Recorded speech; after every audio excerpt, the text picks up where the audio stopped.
Salut les amis, j'espère que vous allez bien. Comme promis, je vais vous montrer aujourd'hui comment ça fonctionne l'assistant tableau croisé dynamique. Il faut faire la différence entre le tableau croisé dynamique et l'assistant tableau croisé dynamique.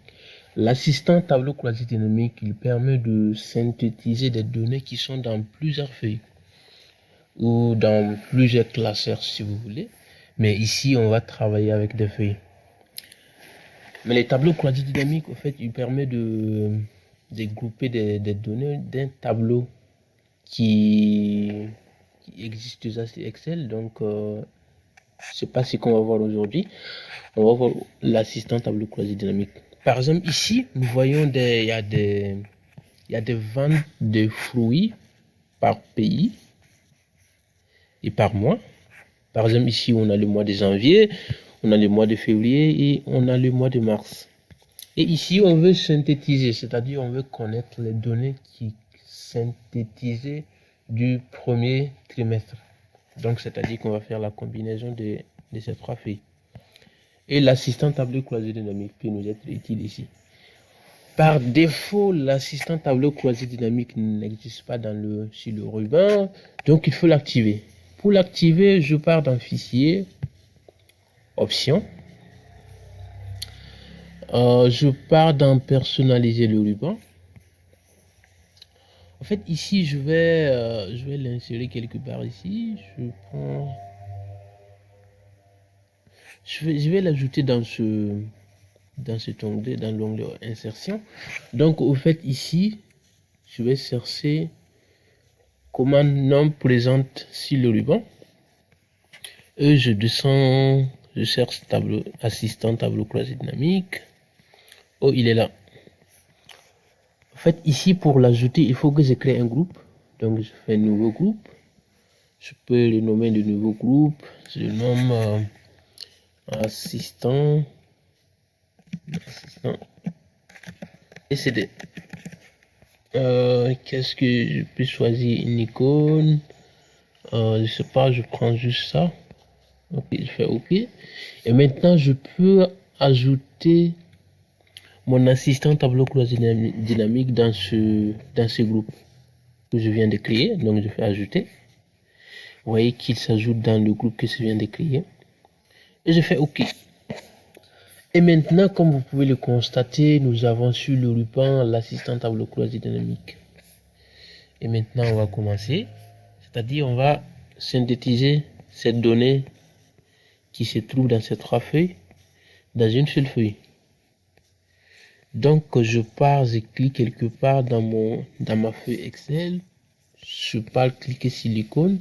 En fait, je l'ai ajouté dans l'onglet insertion. Donc, il se trouve ici. Je clique. Alors, ici, qu'est-ce que je choisis? Je choisis place de feuille de calcul avec étiquette parce que mes feuilles ont des étiquettes. Il y a des titres, des lignes et des colonnes. Donc, j'ai choisi ça. Et en bas, j'ai choisi tableau croisé dynamique. Parce que je ne vais pas faire un rapport de graphique, je vais faire un tableau croisé dynamique. Donc, je fais suivant. Ici, j'ai choisi plusieurs créations manuelles. Je fais suivant. Par contre, ici maintenant, je pars chercher mes données. Donc, je peux cliquer sur la flèche pour réduire la fenêtre.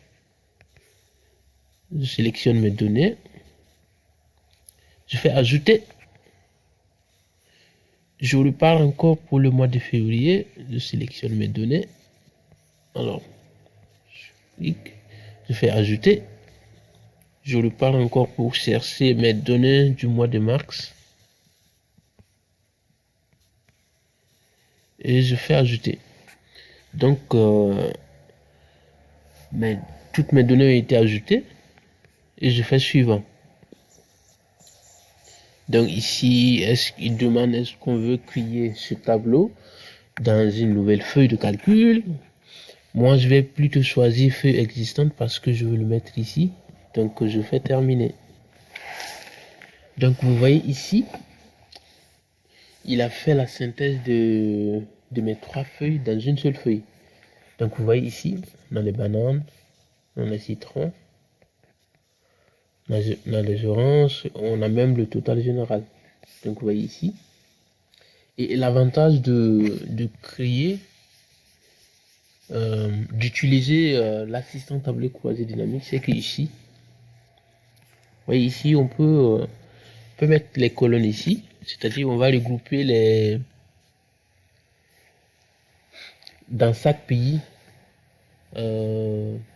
les fruits qui ont été vendus. Vous voyez ici, au Burkina Faso, j'ai banane, citron, orange, et on a les totaux des ventes qui ont été réalisées dans chaque pays. Vous voyez, je peux les mettre dans les colonnes également. Vous voyez, il repart dans les colonnes. Donc c'est vraiment très dynamique et très utile lorsque nous voulons synthétiser nos données très rapidement. Donc voilà, je pense que c'est tout pour cette vidéo. Si vous avez des questions, n'hésitez pas à les poser dans les groupes et je prendrai plaisir à vous répondre. Allez, à bientôt.